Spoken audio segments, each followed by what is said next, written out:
Quiero llamar vuestra atención a un versículo que seguramente muchos conocen de memoria, que está en la Epístola de Pablo a los Gálatas, capítulo 1 y versículo 4. Dice así el texto bíblico: el cual se dio a sí mismo por nuestros pecados para librarnos del presente siglo malo, conforme a la voluntad de nuestro Dios y Padre, a quien sea la gloria por los siglos de los siglos. Amén. La epístola a los Gálatas es una interesante carta del Nuevo Testamento que es realmente el bosquejo reducido, y yo diría un poco más brusco, que la epístola a los Romanos. El tema de la carta a los Gálatas es la justificación por la fe. El autor de la carta, todos sabéis, es el apóstol Pablo, y los destinatarios son las iglesias que había fundado en Galacia. No sabemos si todas las que estaban también en el interior de Galacia o más bien las de la costa, pero sea como sea, están destinadas o dirigidas a ese sector territorial que Pablo había visitado en el ministerio de evangelización. Las causas del escrito son muy sencillas.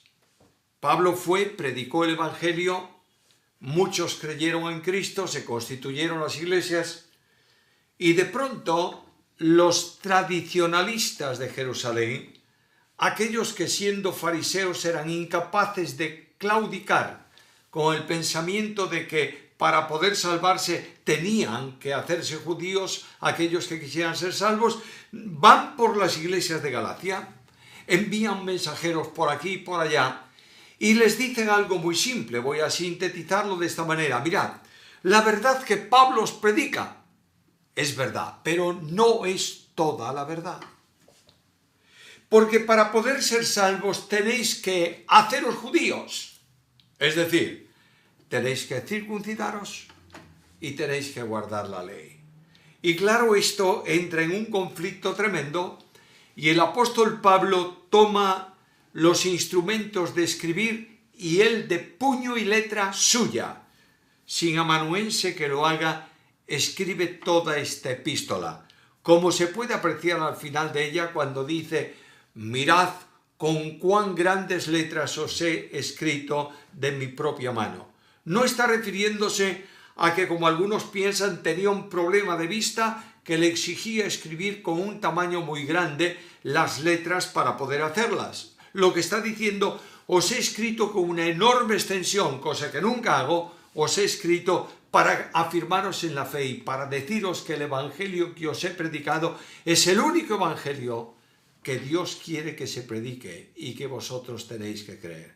Y si viniese un ángel del cielo o alguna persona importante o nosotros mismos los apóstoles anunciando otro, tenedlo como anatema, es decir, no le deis aprecio, no tiene valor.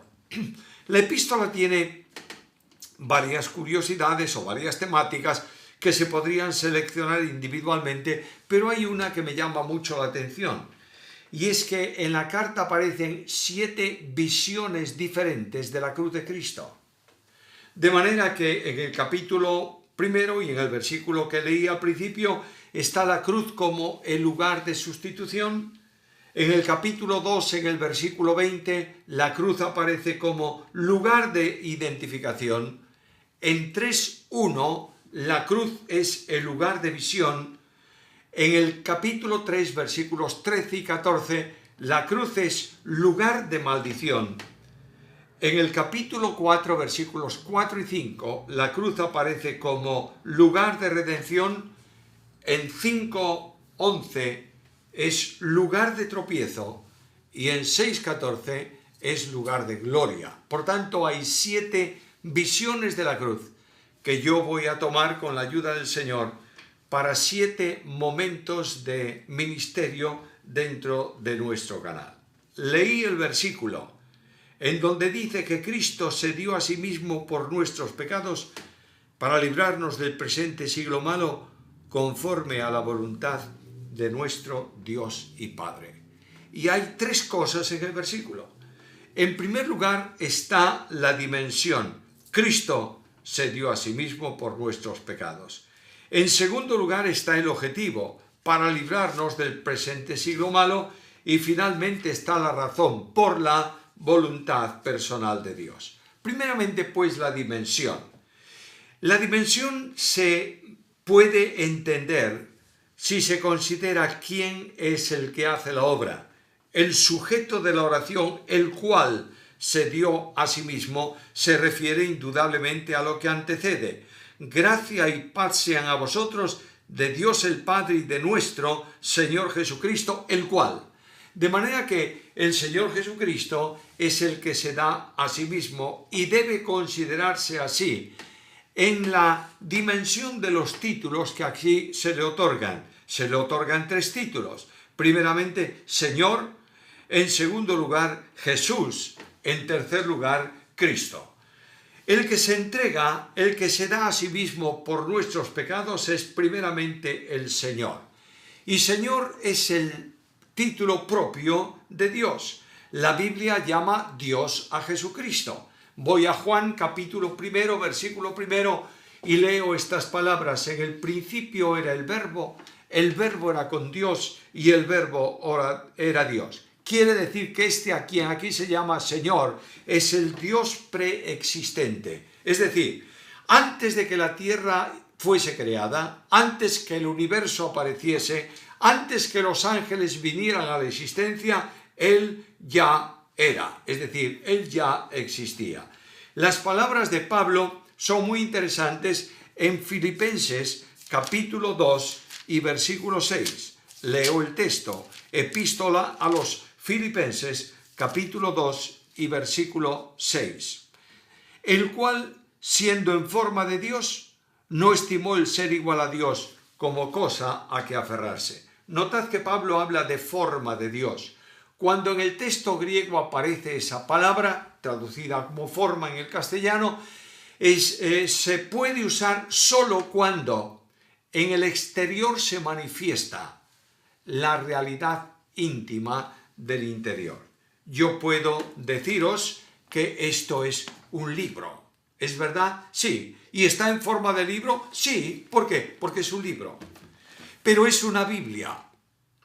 Pero no todos los libros puedes decir que están en forma de Biblia, porque no son Biblia. De la misma manera, cuando se dice que Cristo existe eternamente en forma de Dios, está diciendo que existe así porque es Dios. Y que cuando aquel verbo se hizo carne y tomó forma de hombre, es porque se hizo realmente hombre. La persistencia de Cristo evidencia la verdad de que Él corresponde, es una persona dentro del ser divino. Cuando estudiamos a Dios, tenemos que entender que Dios no es una persona, que Dios es un ser. Y en ese ser existen 3 personas distintas, individuales, nunca independientes, y que cada una de esas personas son el único Dios verdadero. Además, esas características personales de cada una de ellas, una es el Padre, otra es el Hijo, otra es el Espíritu Santo, no quiere decir que no tengan individualmente y colectivamente la misma vida de Dios y tienen eternidad, porque corresponde la eternidad al concepto de Dios mismo. Es uno de los atributos esenciales de Dios. Cuando yo voy a la Biblia y abro el libro de Génesis capítulo 1, me doy cuenta, a la luz del Nuevo Testamento, que estoy delante de un capítulo trinitario.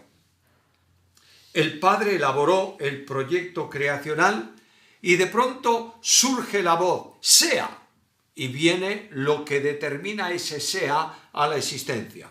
La voz de autoridad es la voz del Verbo, que como Verbo de Dios puede expresar exhaustivamente todo el pensamiento de Dios. Y esa manifestación en la creación evidencia que Jesucristo es Dios por cuanto es el creador del cielo y de la tierra.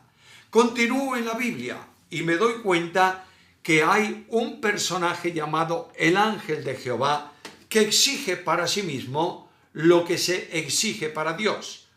Exige adoración, trato divino, por ejemplo en Josué capítulo 5 y versículo 14, y exige también adoración celestial. Y además de esto, notaréis que cuando Dios habla con Abraham y le dice, dame tu hijo, dice el texto bíblico que Jehová le dijo a Abraham, y de pronto cuando Abraham va a ejecutar a su hijo sobre el altar, suena la voz del ángel de Jehová que le dice, no toques al muchacho porque ya sé que no me has rehusado a mí. Y ahí el ángel de Jehová es manifestación antecedente al nacimiento de Jesús en Belén. Está durante su ministerio y habla con los judíos. Y un día los judíos, disgustados porque él dijo que Abraham había visto su día y se había alegrado, le preguntan, ¿pero tú eres acaso de suficiente edad para ver a Abraham si no tienes más que 40 años? Y Jesús dijo, antes que Abraham fuese, yo soy.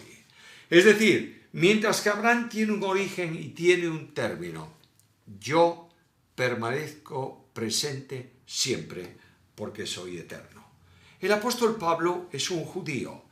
Como judío, es muy difícil que pudiera asimilar hablar de tres personas en el ser divino. Para él Dios es único, Jehová es único, no hay más que él de ninguna manera. Y de pronto él habla de Jesucristo. Y hablando de Cristo, Colosenses 1:15 dice que él es la imagen del Dios invisible. Ese Dios que nadie vio ni puede ver jamás, se hace visible en la persona de Jesucristo. Y la presencia de la gloria divina de Dios es una realidad admirable en el Señor, hasta el punto que tiene que decir, yo y el Padre somos uno. Sigo al segundo título, Jesucristo es el Señor, el que se entrega es Dios manifestado en carne. Segundo, quien se entrega es Jesús. Y el título Jesús está de alguna manera vinculado con su condición de hombre. Nacerá un niño y llamará su nombre Jesús, porque él salvará a su pueblo de sus pecados. La segunda persona divina quedó revestida de humanidad por la concepción virginal. De María toma todos los elementos propios de la humanidad para hacerse hombre, y de Dios, la persona divina humana que se encarna, toma la condición natural de subsistencia, de manera que todo cuanto Jesús el hombre hizo o pudiera hacer afecta a la persona divina del Verbo eterno encarnado en quien subsiste. Ahora voy a Filipenses capítulo 2 y versículo 7 y me dice que aquel que existe en forma de Dios no estimó el ser igual a Dios como cosa que aferrarse, sino que se despojó a sí mismo tomando forma de siervo, hecho semejante a los hombres. Y es muy interesante notar que cuando se habla de Cristo como hombre, no se dice que Cristo es igual a los hombres, sino semejante a ellos. Hay dos elementos que distancian a Cristo de los hombres en el sentido de humanidad. El hombre no puede dejar de pecar, cae siempre de alguna forma en algún momento en el pecado. Cristo no puede pecar. El Señor Jesucristo es santísimo, el hombre es imperfecto. Y el Señor Jesucristo está vinculado a la deidad, no como un hombre que es colocado en Dios, sino como la humanidad expresiva de la segunda persona de la deidad. Ahora, cuando nosotros vemos a Jesucristo el Señor, que se entrega, dice Pablo, en propiciación para librarnos del poder del presente siglo malo, tengo que preguntarme, ¿realmente Cristo, que es Dios, es también hombre? Y me acerco al Señor a través de la Biblia y entiendo que Cristo tiene los elementos que son propios de toda humanidad. Cristo tiene un cuerpo humano, Cristo tiene alma humana, Cristo tiene espíritu humano. Y cuando este Cristo Jesús el Señor, que se hace hombre, pasa a un elemento de mayor limitación, de mayor reducción personal, y dice el texto bíblico que se humilló a sí mismo tomando forma de siervo. Es decir, se hizo siervo. Aquel que no puede servir porque es Dios, se humilla a sí mismo descendiendo a esa condición. Y el apóstol me dice que se hizo pobre siendo rico. Ahora notad cómo lleva a cabo este proyecto. Se dio a sí mismo por nuestros pecados. Se dio a sí mismo significa que tiene un compromiso de entrega personal. Ahora, el compromiso de darse a sí mismo del Hijo de Dios es un compromiso trinitario. De manera que dice la Biblia que el Padre dio al Hijo. Y el Padre que da al Hijo le apropia cuerpo, dice el escritor a los Hebreos, y permite que este regalo de Dios, donación de Dios a los hombres, se haga realidad en Jesús. El Padre da al Hijo, pero el Hijo se entrega a sí mismo. Y en Juan capítulo 10, versículo 11, versículo 15, versículo 17, Cristo dice: yo pongo mi vida de mí mismo. Nadie me la quita. Yo tengo poder para ponerla y tengo poder para volverla a tomar. Ahora, nota cómo es siervo ahí. Este mandamiento he recibido de mi Padre. Y para esto vino Cristo. Cristo vino al mundo no para condenar al mundo, vino para salvar al mundo. Cristo vino para entregar su vida en precio por nuestros pecados. Y la expresión máxima de entrega la puedes llegar a alcanzar en la experiencia de Jesús en Getsemaní, cuando orando al Padre dice: no lo que yo quiero, sino lo que tú. No se haga mi voluntad, sino la tuya. El Espíritu interviene también en ese darse, haciendo posible el vehículo de la humanidad del Verbo encarnado. Ahora hay un compromiso en esto. Nota el versículo. Cristo se dio a sí mismo por nuestros pecados. Y el compromiso es eterno, porque lo hace conforme a la voluntad de nuestro Dios y Padre. Quiero recordarte que el plan de redención se establece en la eternidad. No puedo dejar de predicar permanentemente este asunto y de afirmarlo con contundencia. Voy a un texto de la Biblia. Segunda carta a Timoteo, capítulo 1, versículo 9. Quien nos salvó y llamó con llamamiento santo, no conforme a nuestras obras, sino según su propósito y la gracia que nos fue dada en Cristo antes de los tiempos de los siglos. La voluntad salvadora del ser divino establece el programa de la cruz. Escucha la Biblia. ¿Por qué comentarlo yo si tengo palabra inspirada de Dios? Carta primera de Pedro, capítulo 1, versículos 18 al 20.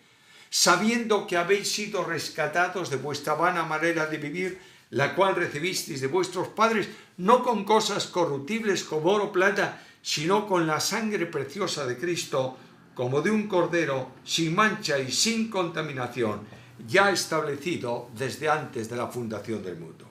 Y ahora escucho el primer gran sermón del Evangelio, y el apóstol Pedro dice que fue entregado por conocimiento anticipado y determinada voluntad procedente de Dios.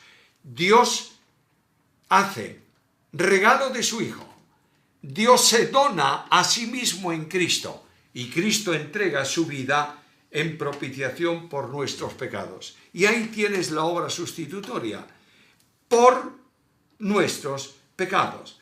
La vida de Jesús fue entregada no solo a causa de nuestros pecados, sino que fue entregada para llevar nuestros pecados. Es decir, para recibir el santo la imputación del pecado mío, a fin de que con su muerte extingan mi responsabilidad penal. Y yo voy a Romanos capítulo 4, versículo 25, y tengo ahí las dos vertientes de la obra redentora. Cristo fue entregado por nuestras transgresiones y resucitado para nuestra justificación. El alcance de la entrega es impresionante. fue obediente hasta la muerte y muerte de cruz.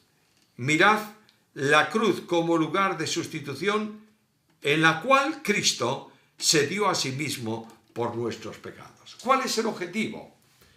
Versículo a continuación de esta primera parte, versículo 4, para librarnos del presente siglo malo. La meta era la liberación. Y la importancia es muy grande aquí. El verbo aquí, rescatar, liberar, tiene la idea de recibir liberación en una situación de alto riesgo.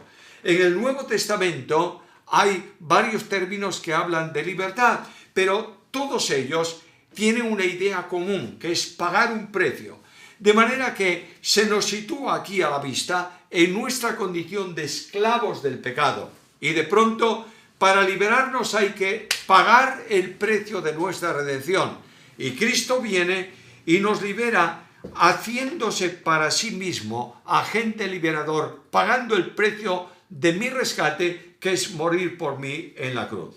La acción liberadora se produce cuando yo creo en Cristo. Y en Juan capítulo 8 y versículo 36 leo esas palabras: si el Hijo os libertare, seréis verdaderamente libres. Déjame decir ese versículo de otra manera que permite perfectamente la traducción. Solo cuando el Hijo te liberte eres libre. De modo que la libertad no se obtiene por el hecho de que Cristo murió en la cruz y potencialmente puede salvar a cualquiera. Solamente se hace eficaz el precio de la redención cuando el pecador recibe a Cristo como su Salvador personal. Ahora, ¿por qué esta obra? ¿Por qué este sistema de liberación? ¿Por qué tiene que morir? Conforme a la voluntad de Dios. Y voy a Efesios capítulo 1, versículo 5, y el amor de Dios explosiona en la obra de redención cuando dice que Dios nos ha salvado según el puro afecto de su voluntad. Dios no se deleita en la perdición de nadie. Dios se entusiasma en la salvación de los pecadores. En Isaías capítulo 5, versículo 4, en Ezequiel 18, 23 y otros textos, afirma contundentemente que Él no quiere que ninguno perezca, sino que todos procedan al arrepentimiento y vivan. Todo lo que tiene que ver con salvación es propósito y determinación divina, pero la responsabilidad del individuo se manifiesta en el hecho de que el que cree tiene vida y el que rehúsa creer no verá la vida, sino que la ira de Dios está sobre él. Ahora mira la liberación. Dios nos saca de un estado y nos traslada a otro. Colosenses 1:13. Nos ha rescatado, redimido, librado del poder de las tinieblas y nos ha trasladado al reino de su amado Hijo. ¿Cuál es la razón? Versículo final: conforme a la voluntad de Dios nuestro Padre, para librarnos del presente siglo malo. El Evangelio es esencialmente un mensaje de libertad. El Evangelio no es religión que se practica, es relación con Cristo. El Evangelio no es un mensaje que se intelectualiza, se comprende con la mente. Es un mensaje que demanda la entrega incondicional del hombre a Dios. Y Dios llama a los pecadores para que pueda hacerse eficaz la sustitución en la cruz del Calvario. En la cruz de Cristo, Cristo no solamente murió por mí, murió ocupando mi lugar. Y cuando yo creo en Cristo, la liberación esclavizante del pecado concluye para mí y soy introducido como un siervo en una nueva dimensión para la gloria de Dios. Esta es la consecuencia de la identificación con Cristo. Escucha el texto y termino. Se dio a sí mismo por nuestros pecados para librarnos del presente siglo malo, conforme a la voluntad de Dios nuestro Padre. Y cuando yo veo esto, no puedo sino que decir las palabras finales del versículo. a quien sea la gloria por los siglos de los siglos. Amén.